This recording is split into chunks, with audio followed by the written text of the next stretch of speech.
Hello again and welcome to this episode of The Mindset Shift, powered by the Hopper Motor Group. I'm your host, Mark Brunga, and joining me again today is Darren Hindle from Transition Sports. Darren, welcome again. Thank you, Mark. It's good to be with you once again. Fantastic. Well, in our last episode, we looked at the coaching philosophy of Transition Sports and yourself. So let's talk a little bit more today about how Transition Sports can help a club or an association identify the cultural issues in their club. Oh, basically, we get the members, the committee members, might be a couple or the whole committee, either or is fine. They reach out to us. I mean, they know who we are and what we're about, so normally there's a phone call's made. We haven't gone out to them. They come to us with some advice or what we could do for them. And then we sit down and say, well, this is what we can try and do, this is what we think we should do. But before we start making big decisions, let's just get a feel of where your club's at. And how we do that is we normally we survey the club. So the club is the players, not the parents, the players' view. And then those responses we get from the players gives us a bit of an idea where the club's at. Not just in development, culture, environment, offerings, how they feel. So once we get those results in, then we can start saying, well, now we suggest this is what we should do. Coaching workshops are probably our number one. Get a feel where the coaches are at, where they're going, what they're trying to achieve. Some are struggling, some are new to it, some are probably doing because they have to. So we just try and help them through that process and identify what they need, how we can help, but give them a belief within themselves that they can actually do it and have an impact with those kids. It's interesting because in a lot of sporting associations, as opposed to schools and things, and potentially it could be schools as well, but a lot of the coaches in junior sport are often thrown in at the deep end, for want of a better way of talking about it, because they rely on volunteers to coach the teams and so on. So people can often find themselves in unfamiliar territory. So cultural issues can quite legitimately be unintended, can't they? Oh, look, absolutely. I mean, it's like when we do something for the first time, what we think's right may be wrong. Where we think we're having a positive impact might be negative. So because they're new to it, what they think's right. So the idea is what they don't know. So we try and identify and highlight scenarios, and then we just try and guide them through that. But we understand the volunteer card, but we're also tough on the volunteer card too, because you become a volunteer and you become a coach, you've actually unofficially lost a volunteer card. So now you've got to promote to these kids that you want to be there. You want to help them develop and not use that, I'm just a volunteer card. Because then it'll be hard for those kids to trust you and to play with you and learn from you. We see both sides, but you're right, the volunteer thing is hard. And we don't just talk about coaches and players when we're talking about clubs either. We're talking about volunteers in general, we're talking about committees, we're talking about front office staff and things like that. It really is a holistic club environment that relates to culture, isn't it? Well, look, a lot of them are wearing different hats. A committee member is a parent. A coach is probably a committee member. A coach is probably a parent. So we're playing multiple roles, but where we also sometimes get confused is when to wear the appropriate hat. So like say if I'm a coach of my child, am I a parent to that child or am I a coach to that child? When I get in the car, am I still a coach to that child or now do I become a parent to that child? Same with committee members. When you're a committee member, you got to know when to be the committee member, you got to know when to be the parent, and when you be just the supporter. So trying to nurture people through that process is what we think we help with. I think we do it very well. It's not an easy process, but that's what we try and aim to do. That's our outcome, is to know when to wear the hat, when to to be the right supporter for what role, and we go on through that process. It's a really good question, and you're probably the best person to answer it. In this sort of scenario, you've coached your own children a number of times. How difficult is it to get that line perfect between, and as close as you can to perfect, between being a parent and being a coach? Well, the funny thing is I've been asked this question a lot, and they say, how do I sit in the grandstand not coach when one of my kids are playing? I said, easy, I'm a parent. When I coach my kids, the problem with the kids, I adopt all the other kids, so we're all equal. So I'm like a parent to them all. But they all get treated equally. I'm not harder on my child than another kid. One thing I don't do is I don't get in that car and start to hand and pound regarding the game. It's, do you want McDonald's? Where do you want to go? Do you want to talk about? No, okay. So I know when to talk about, when not to talk about, and just let them just enjoy the moment. So I feel I do it very easy. there's times where I go watch my kids, and I actually get people come up and sit next to me and go, how can you just sit there and not want to say things? I said, pretty simple. I just want to enjoy the moment. And I try and use those ideas or those methods that I have, and I try and spread that to others. Be a parent, be a supporting parent, and know when to, if you need to push your kid, know when to support your kid, and know most importantly when just to hug your kid. I feel like that very, very well. So I have no doubt there. Absolutely. So let's say a club comes to transition sports and says we need your help to identify what our problems are with our culture here and how do we become aware of what we need to fix. What would be the first thing that you would do to try and identify the issues? Oh, look, straight away, go back to what we said probably previously, is the strategic research. We survey. Let's get a true response on where these kids are at, what the kids need, and then we start finding themes or key points of emphasis. So we might feel that there's a lot of confidence issues, a lot of players are getting mixed messages from the coach, or they're not getting clear messages, or they're not being firm or fair. They're getting opposite direction from the coach because there's other people in the grandstand who are trying to coach from the sidelines. So we get all these themes and concepts, and then the ones who stand out the most, we try and work on those first, while maintaining the workshops and navigating the coaches and highlighting these themes and making sure the community are aware of it, and making sure that the community understand that it's not about them, it's about the kids. Hence why I think we do the roles. So that's what we do. The strategic research is important, and we ensure that the kids answer the surveys. There's no name on the survey, so they'll answer more honestly, and there's no parent influence or that coach influence on that survey. We try and control the whole thing so we get a true, honest, reflective approach to the results. This might be a tough question to answer, but I'm going to throw it at you anyway. Is there one theme more than anything else that comes out of those research exercises that you do with the players? Yeah, neglection. Some players just feel that they're not getting the same opportunity. And I don't want to talk about minutes. Minutes is another conversation again, but you could be on a training court for an hour, and we might say we don't, but the starting five normally gets to run the first set of an offense or the defensive breakdown, but that might go for 25 minutes. So then you've got the other guys who are just sitting there watching. Then they only get 5 minutes to actually implement the set. Then on game day, we expect that those kids will do the same or bring the same value as what the other kids got on the training track. So when we say as good as we train is how good we'll play, but a lot of kids don't even get the opportunity to train and learn the same way. So that's a common theme, that a lot of kids, they feel they're being neglected on opportunity on being developed better. Does that make sense? Yes, absolutely. Yeah, So one of the themes for transition sports and our friends at Bully Zero is evidence-based education. So knowing what the underlying issues is important to be able to educate the club or association on what they need and what resources they need to work on. So with the Bully Zero and what we do and the data or evidence that we gather, what Bully Zero do as professionals. So what we try and do is we try and create the awareness, we try and get the information, then we try and put a report and send it back to them, and then we sit down and work out, okay, now, what is our first priority? Or what is our first key points of emphasis?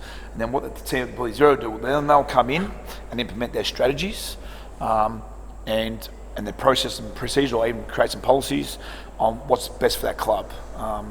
And sometimes, unfortunately, we've actually got to go from real facts, experiences, which is sad. So 9 times 10, they're coming back for a reason. Something's happened or something's happening. Maybe they're not aware of it. Maybe they're aware of it but don't know how to deal with it. That's what this whole concept's about, and that's why we want to roll out together collectively a pilot program, and then we'll create the modules or the outcomes as we go. But we need to gather real information. Absolutely. Real experiences. So does culture and success go hand in hand? If you bring culture, you've got success. People, how they measure success is, I know when I was younger, and if I've made the bank, I'm successful. Well, I lost everything, and I've lost everything, and it's all here. So I know what it's like to lose money. I know what it's like to struggle, and I started defining success differently. Success is when you bring change for the better. If you can bring a better version of yourself or a better version of someone else, or as a collective group, that's culture, that's success. If you get the culture, you get the success, you'll get the other success that everyone's striving for anyway.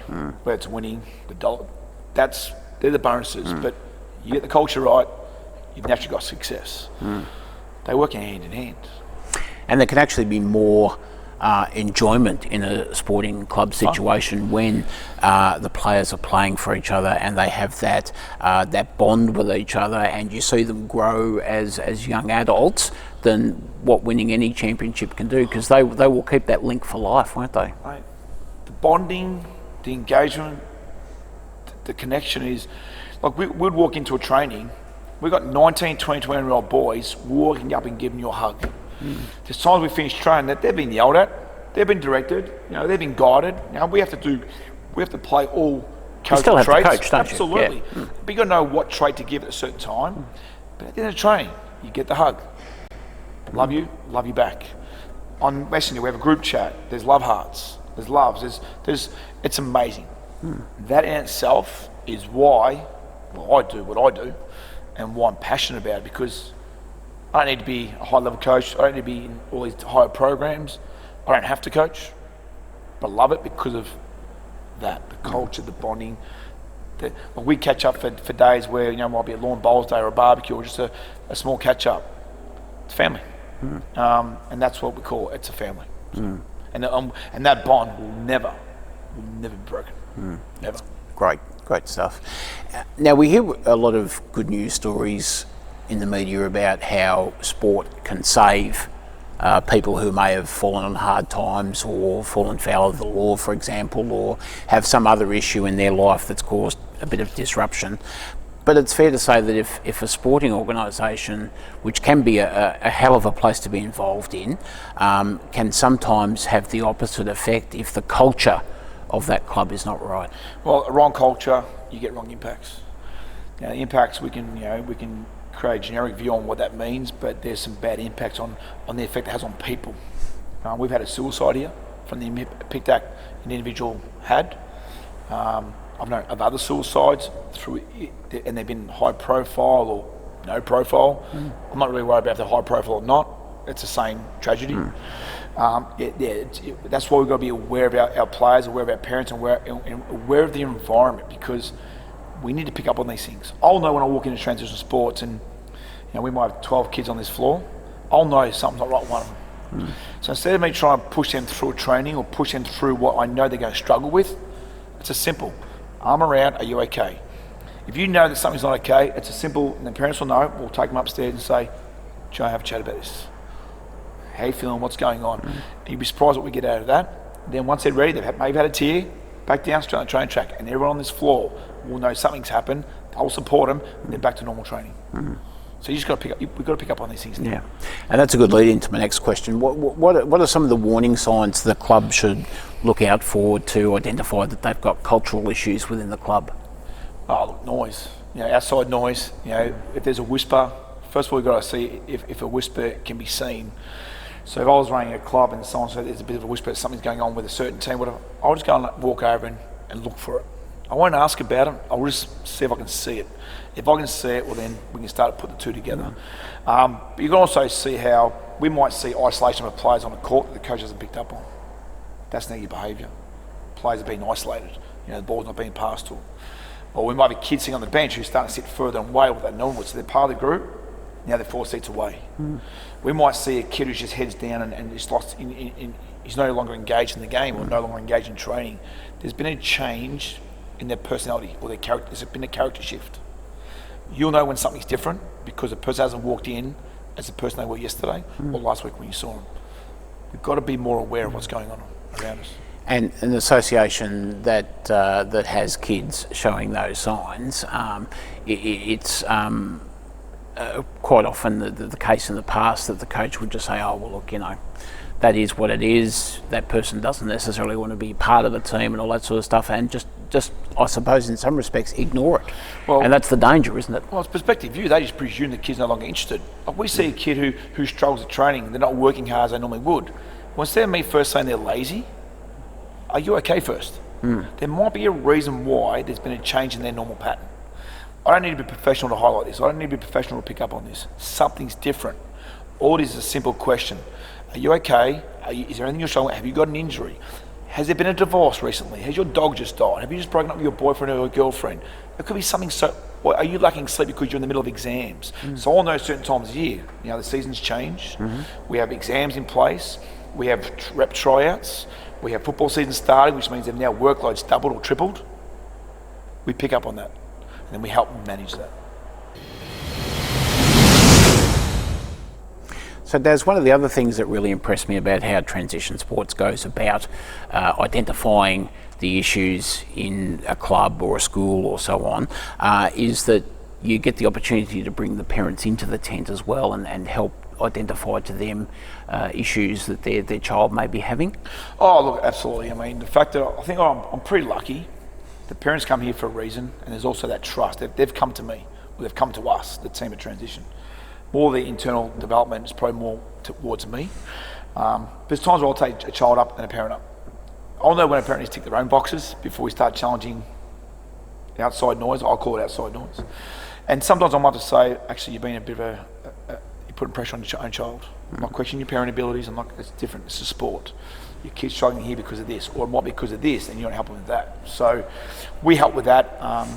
And there's teams where when I do the D-Days, I've even done it for the VJBL teams. So this year we did a mini version of D-Day, found out where these girls are at. And they're an amazing group. These girls, if you hadn't met them the first time where they were at, well, the first day I coached them, we were getting beaten up. There was this engagement, they were struggling, their mindset was just, there needed to be a mindset shift. So over a period of time we did a mini version of D-Day, and they report us back to the parents. But the parents were very appreciative that they didn't know what they didn't know. We actually created an awareness, which helped me have engagement with them and the trust back, and they let me do what I did with those girls. So we weren't worried about offensive sets, we'll call them concepts, so they weren't feeling pressure to run an offense, and then how we did our job, how we engaged the training and how we got them focused. Now there was highs and lows, there was a lot of emotion.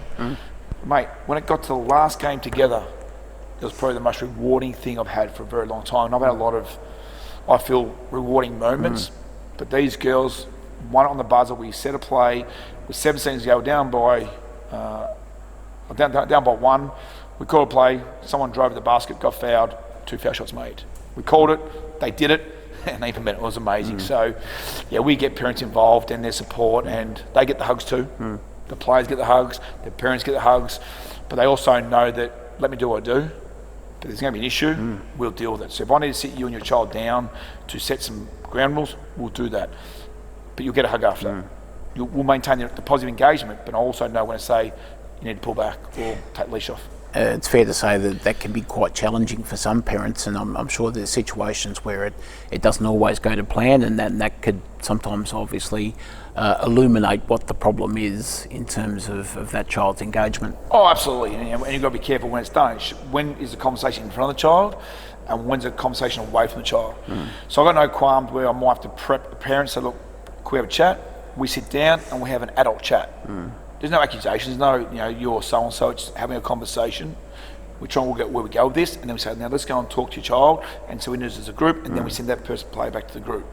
There's a way of going about it. There's also times when to be approached and not to be approached, right moment, right time. So I feel, again, that's what I do very well, and I enjoy what I do, and that's how you get parent support. We don't make everyone happy, but we make majority happy. Yeah. So we've talked about players and coaches and so on, but administration often gets left out of the picture, and committees in general, and whilst they've got an obligation to make sure that there's the right culture in there, sometimes they have to do a bit of a self-check themselves, don't they? Oh, look, also they get lost as well, because some of them have got full-time jobs. They're living on survival day by day, just get the people on the court, get the uniforms in place, get the fees paid for, get the courts sorted out, get them all, and then all of a sudden a season's gone. So they haven't had a chance to even get through what they need to get through. The spotlight becomes a raging bonfire. And then your other committee members who are so passionate, they'll spend every day, all day in their spare time at the courts, watching, supporting, encouraging, guiding, nurturing. So it's hard to work out what's right and wrong, because you also got to have your family time, downtime, life balance. But at the end of the day, if you're in it for the right reasons, it's simple, it's easy, and you'll find the right time and the right balance. So Can you give us an example of one of the clubs you may have worked with in the past where culture has been an issue, and what you've done to address that, and then what the result of that work was? Yeah, so we've gone through our strategic research. We've done a coaching workshop. We've also then provided a club camp. So the whole club is invited to do a school holiday program, 12s, 14s, 16s. And we invite the coaches to come in to see how we do it naturally. We don't know the kids, how we don't really have a true training plan. We have an idea what we're doing, but we wait to see who we have and the engagement that we need to get out of these kids and what we need to focus on. Then we do another workshop to back up the first workshop and their learnings. And we also provide a learning management system, which we have our online for members only, so they can get ideas from what we do here, why we do it here, and get them a bit of a support platform. And then we change the way the coaches are coaching, the players are engaging, and the roles and responsibilities of the committee. And we try and we start to look. There's always going to be a negative. There's always going to be a downfall. There's going to be a high and low, but more highs now, less lows. And yeah, it's been amazing. Amazing. We've done it with a couple of clubs now. And it's been well received, obviously, by those clubs. Yeah, look, we just don't. Unfortunately, we should promote it more, but it's word of mouth. So, whatever their story is and whatever we've done with it stays within them. They know what we've done. They know where they've gone, and the journey it's taken to get there. We get a pat back from them, and we put them on the back, and it stays that way. It's not really promoted very well, but that's what we do, and that's how we do it, and it stays in house. So if there's a club or an association or even a workplace for that matter that's watching this and would like to get some more information about transition sports and the Bully Zero program, or any other way of helping to address cultural issues in their organisation, how do they get in touch with you? Mate, for me, the best thing's a phone call. Sometimes I don't always ring back straight away, but a verbal conversation will always beat an email. I understand where they're from, they get my feels, my emotions, and what we stand for in a real sense, not a written sense. So phone call. And my mobile's 0417 567 225. Phone call away.